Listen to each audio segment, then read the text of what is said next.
Halo Zoe Mistik, kembali dengan saya Triandoko di Bermain Jiwa. Video kali ini saya akan membahas kenapa belakangan marak provokasi rasisme anti Cina, anti Tionghoa. Dan ini secara global juga bisa diketahui. Saya akan coba ceritakan dari proses mistik saya. Ini juga bagian dari gambaran ke depan mungkin. Seperti apa? Silahkan kalian simak setelah yang satu ini.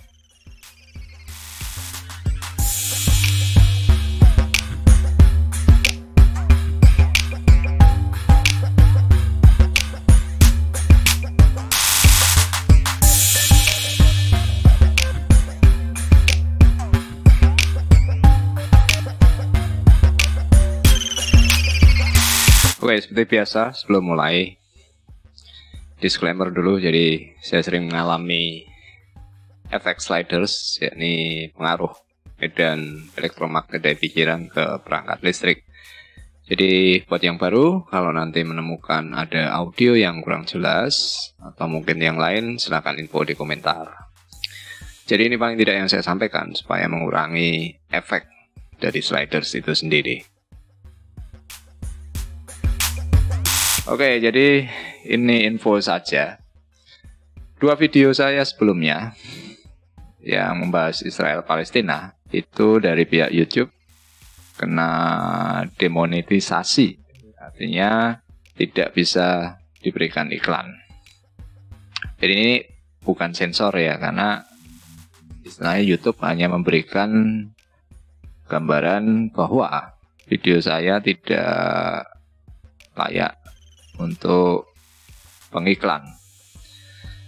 Jadi apa yang saya ceritakan sekarang mungkin nanti sebetulnya terkait dengan semua apa yang selama ini kita tidak tangkap dari sejarah, ya kan? Kalau dari dugaan saya, mungkin topik yang saya sampaikan lewat video itu adalah topik yang kontroversi.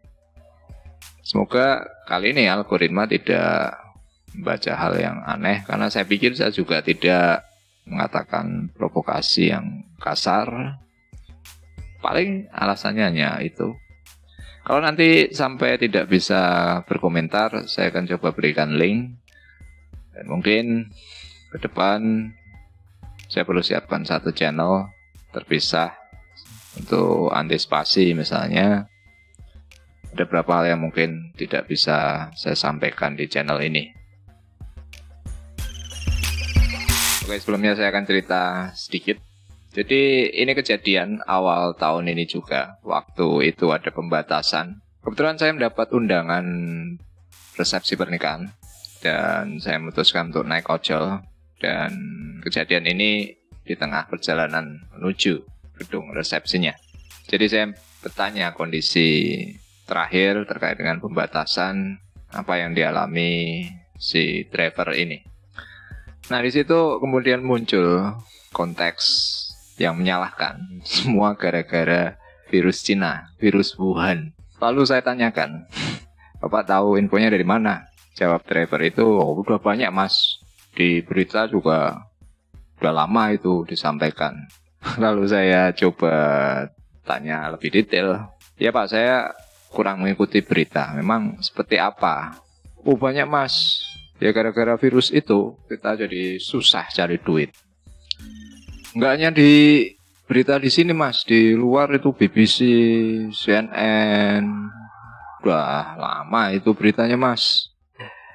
Saya agak berpikir, kemudian saya katakan ke bapak itu, ya saya sudah lama pak nggak ngelihat TV semenjak pandemi. Tidak menarik buat saya. Beritanya juga cuma itu-itu saja. Tapi ini beneran mas. Kemarin sudah mulai diperiksa itu laboratoriumnya. Jadi ini memang mungkin senjata biologis itu. Wah, saya sih malah meragukan pak. Karena begini, saya tuh kadang berpikir, kalau ada berita yang disampaikan oleh kantor berita yang katakanlah punya nama, entah itu BBC, CNN. Contoh kasus, mereka memberitakan seperti pemimpin Korea Utara lah, Kim Jong Un itu. Udah beritakan dia mati, nanti hidup lagi. Nggak hanya sekali Pak. Jadi saya kadang nggak percaya. Inilah Pak, maksudnya kalau misalnya nih Bapak kerja di sini, orang tua Bapak di kampung nih, kemudian ada yang ngeprank nih, beritahu orang tua Bapak meninggal, Bapak pulang ternyata enggak, tapi enggak cuma sekali, 2 ke 3 kali, Bapak masih percaya kalau ada yang memberitahu dari pihak yang sama? Di Bapak itu yakin banget. Kemudian mengatakan, ini bener Mas. Nah sekarang aja si Jack Ma itu hilang Mas, nggak ada beritanya. Kemudian saya jawab, itu nanti juga sama aja Pak, seperti Jong Un mati nanti hidup lagi Pak. Paling berapa bulan juga nanti Jack Ma ketemu. Dan tidak lama, kalau sekitar tengah tahun lalu juga Jack Ma juga sudah muncul lagi. Bapak itu makin emosi, kok saya tidak percaya. Kemudian dia mengatakan, gila Mas, kita aja driver sejak pandemi ini mau keluar saja susah. Nah sekarang banyak TKA dari Cina itu keluar masuk bebas Mas. Jadi ekonomi kita ini sudah lama dijajah Cina Mas, dan mereka sekarang sudah menguasai semuanya. Oke. Kemudian saya katakan, gini loh Pak, saya itu cenderung ini hanya pengulangan. Kalau Bapak ingat, berapa tahun yang lalu sebelum Irak diserang, alasannya juga senjata Pak. Mereka menyerang, setelah diserang Saddam jatuh, senjatanya nggak terbukti Pak. Kemudian Libya, Gaddafi juga diserang Pak. Jadi saya itu bingung. Di sini orang ada sentimen Islam dan Cina itu seperti dibenturkan Pak. Padahal yang mengobrak-abrik Timur Tengah itu, yang area mayoritas Islam itu Barat Pak, bukan Cina. Jadi ini tuh sebenarnya cuma perang dagang aja Pak. Dua-duanya sama-sama dagang, cuma yang satu dagang senjata, yang satu ini dagang apapun yang pokoknya murah lah.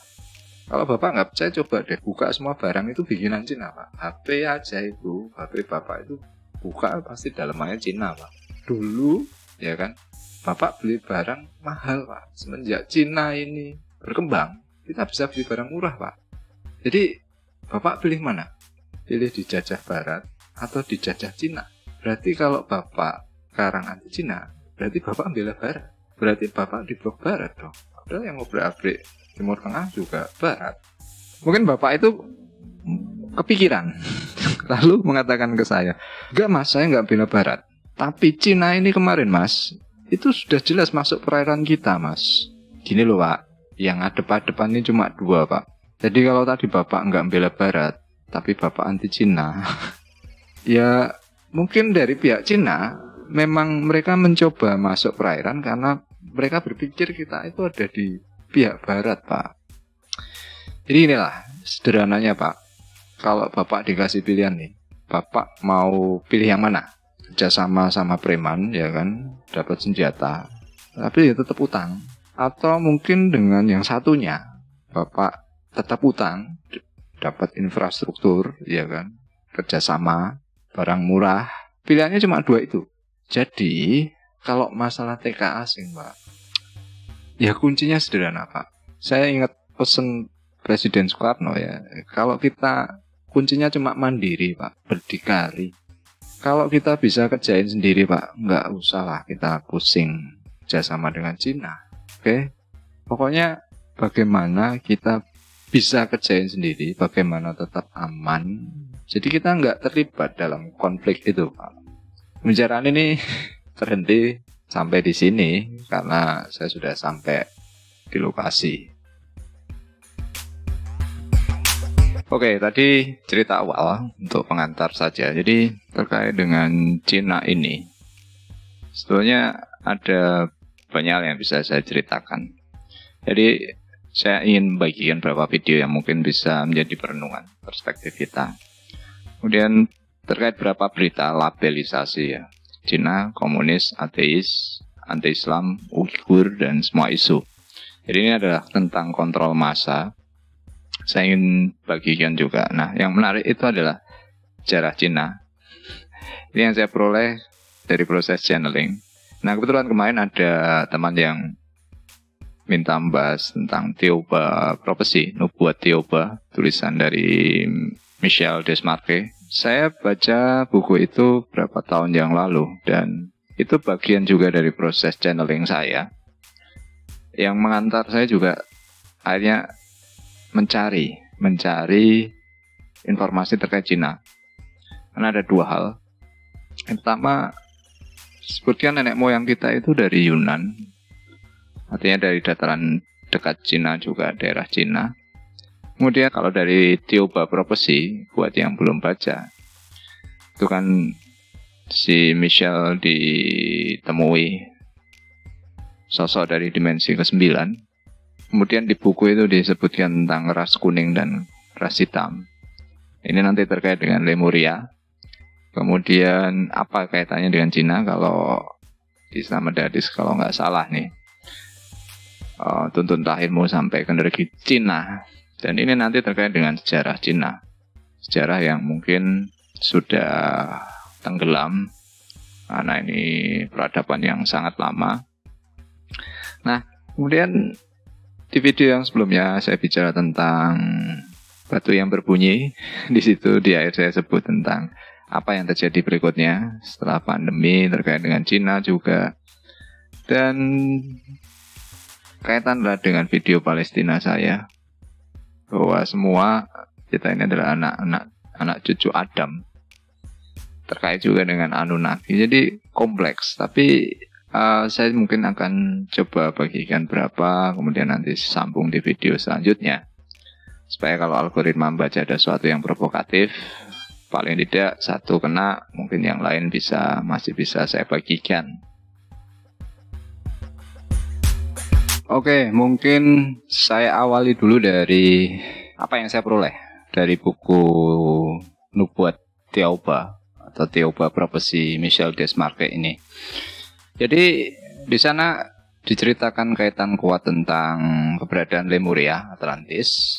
Nah, yang akan saya lebih fokus adalah versi Michel. Ras kulit kuning dan kulit hitam ini jauh lebih lama.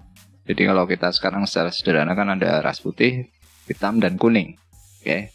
Dan ini ternyata terkait dengan cerita dari satu sosok Nabi Nuh.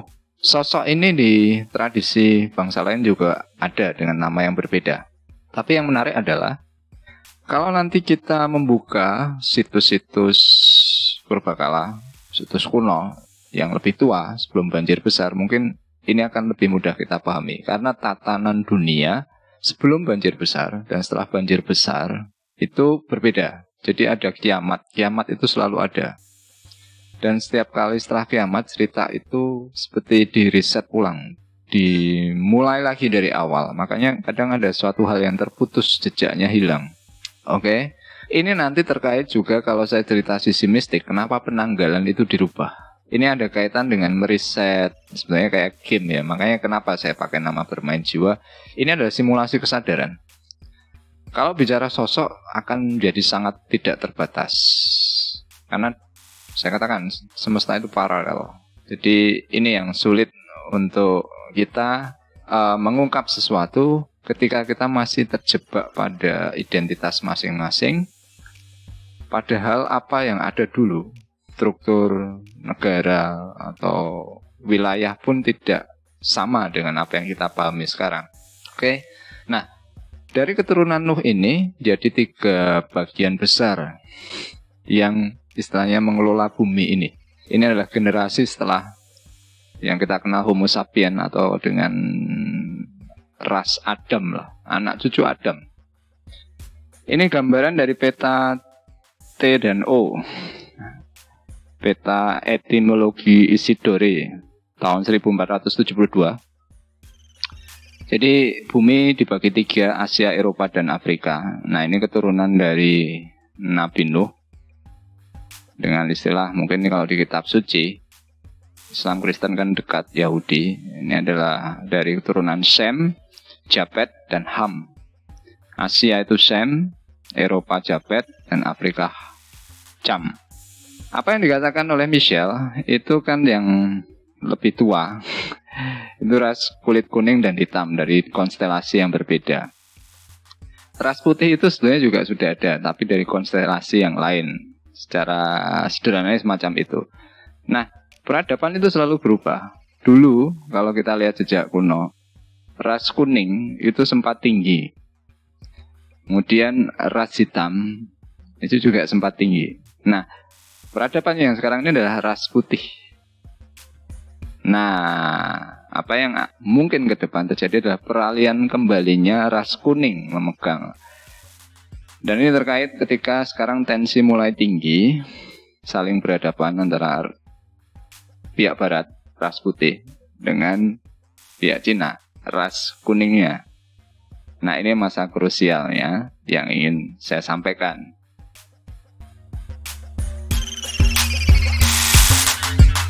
Oke, untuk hal yang sifatnya pendekatan mistik saya sampaikan di video berikutnya. Saya fokus dulu pada isu yang saya angkat di awal tentang propaganda rasisme, propaganda anti Tionghoa, kemudian sentimen Islam dengan Cina,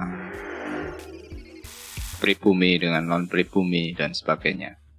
Kalau kita tarik ke belakang sebetulnya, saya mulai Soeharto jatuh.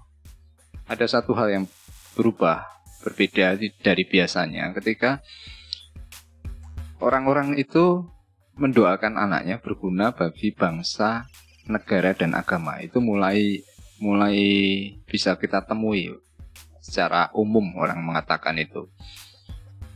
Saya agak merasa aneh saat itu, dan ternyata semenjak momen Ahok itu dipanen. Jadi sentimen yang menjadi benturan, provokasi, jadi pilihan antara negara dan agama. Oke, jadi kita dipecah belahnya di sana. Kemudian sosok Ahok yang Cina, kemudian ada penistaan. Nah, ini menjadi semacam bola panas yang akan selalu digoreng. Jadi saya ingin mengatakan, saya tidak pada isu tentang kaum global ya, elit 1%, cabal dan sebagainya. Ini adalah tentang simulasi matriks yang dibangun oleh sosok reptilian, ras reptilian Anu ini, tentang bagaimana membangun kesadaran. Jadi media, seperti contoh di awal dari pembicaraan saya dengan Trevor, itu menentukan bagaimana orang bertindak.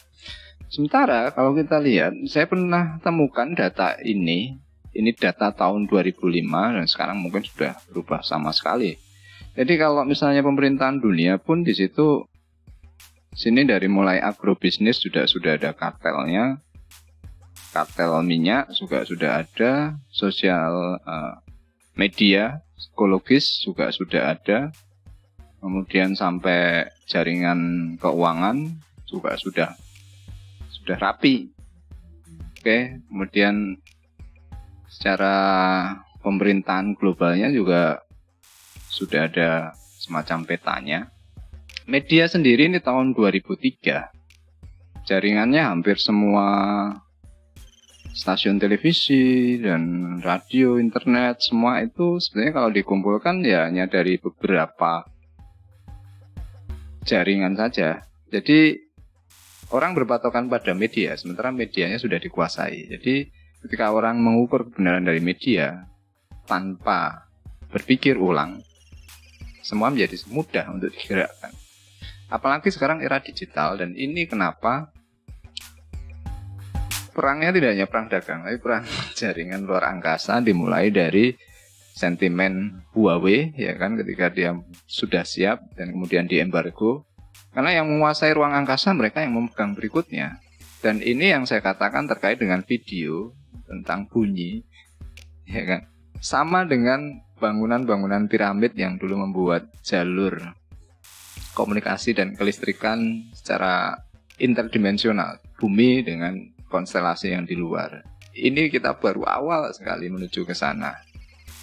Oke, jadi saya ingin menyampaikan kita harus cermati supaya tidak terulang lagi. Dari kasus 98 misalnya, kerusuhan anti Cina, itu ekonomi kita jatuh. Nah ini nanti tensi makin panas, mungkin juga akan bisa diulang. Dan yang jadi korban ya semuanya, sama, manusia semua. Entah itu kamu Islam, entah kamu Cina, entah pribumi, non pribumi, sama saja. Nah, contoh terakhir misalnya, ketika Amerika meninggalkan Afghanistan, ada yang berkomentar Amerika tidak bisa mengalahkan Afghanistan, ya kan? Ternyata Taliban eksis dan sekarang mereka yang memegang. Tidak. Ini bukan tentang Amerikanya. Siapa yang di belakang Amerika itu?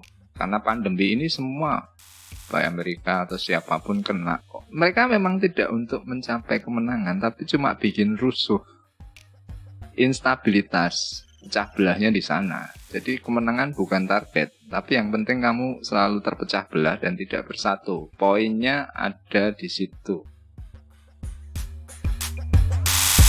Oke, saya menemukan beberapa channel yang saya pilih ya, dari konten kreator yang saya pikir mungkin dari orang Cina itu sendiri. Kalau tidak, saya mencari dari travel blogger yang independen, pokoknya bebas politik, dan mungkin juga dari kantor berita tapi yang berseberangan dengan pihak barat. Nah, contoh kasus ada banyak travel blogger itu yang mengekspos tentang masjid di Cina, bahkan masjid-masjid kuno. Dan ada juga saya sempat temukan video itu yang seperti di Indonesia ada tradisi azan bunyi dari masjid, di sana pun ada. Jadi ini mengubah potret yang sama ini. Kita selalu didoktrin, wah mereka anti agama, ateis, ya kan? Padahal kenyataannya mereka mampu menjaga setiap jejak sejarah perjalanan leluhur mereka.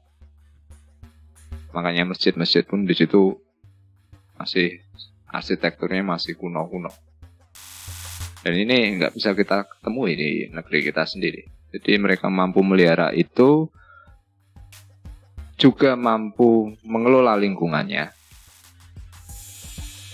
Ada perkampungan yang dulunya miskin, ditata, ya kan. Kemudian lingkungannya juga dijaga bersih, kemudian menjadi komoditas untuk wisata. Akhirnya memberi dampak ekonomi. Jadi selain secara sains atau jejak leluhurnya terpelihara, secara ekonomi juga mereka dibangun. Nah ini yang susah dibayangkan, bagaimana mungkin negara yang katanya rezim pemerintahnya kejam, bantai banyak orang, anti agama, tapi kok bisa semacam itu. Oke. Nah kemudian kalau melihat komentar-komentar, ternyata yang kaget itu juga banyak. Karena jarang kan ada video yang memuat sudut-sudut sejarah Cina yang ibaratnya sampai sekarang pun masih terjaga. Saya pikir tadinya channel ini hanya pencitraannya, tapi di situ kalian bisa menemukan, kalian bisa cek sendiri banyak area dan terlalu sulit kalau misalnya itu hanya dikemas. Pasti itu tertata. Oke. Nah, poinnya adalah saya ingin menyampaikan. Ini yang tadi saya ungkapkan tentang media. Jadi pihak konten kreatornya itu sempat berkomentar minta dukungan untuk menyebarkan, untuk memberi image positif tentang Cina. Cina tidak seperti yang banyak diberitakan media. Karena mereka bisa besar seperti sekarang itu mereka punya fondasi. Jadi mereka juga mengatakan kalau diulang lagi ke belakang, mereka dulu iri dengan pihak barat. Karena mereka begitu menikmati kebebasan. Tapi sekarang mungkin sudah berganti. Mereka yang mungkin iri melihat Cina. Bahkan di tengah pandemi semacam ini, ketika banyak negara yang katakan sudah maju masih banyak batasan, ya kan? Cina normal saja. Oke. Jadi kunci propaganda sebetulnya bergerak di level insting. Bagaimana menanamkan image negatif ditambah dengan ketakutan dan kebencian. Jadi ketika orang sudah benci, sudah takut, dia tidak mencari. Dan ketika itu selalu diulang, apalagi diberitakan secara masif, ya sudah, itu menjadi pegangan. Oke, sampai di sini dulu videonya. Kalau kalian suka, silakan berikan like, silakan juga share atau tulis pendapat kalian di komentar. Kita akan ketemu di video selanjutnya. Bye. sisi mistiknya terkait dengan peradaban. Apa kaitannya sejak leluhur kita, kemudian kenapa sekarang dibenturkan dengan Arab, dengan Cina. Semua pasti ada alasannya, tidak ada yang kebetulan. Oke, sampai ketemu. Selamat bermeditasi, selamat bermain jiwa.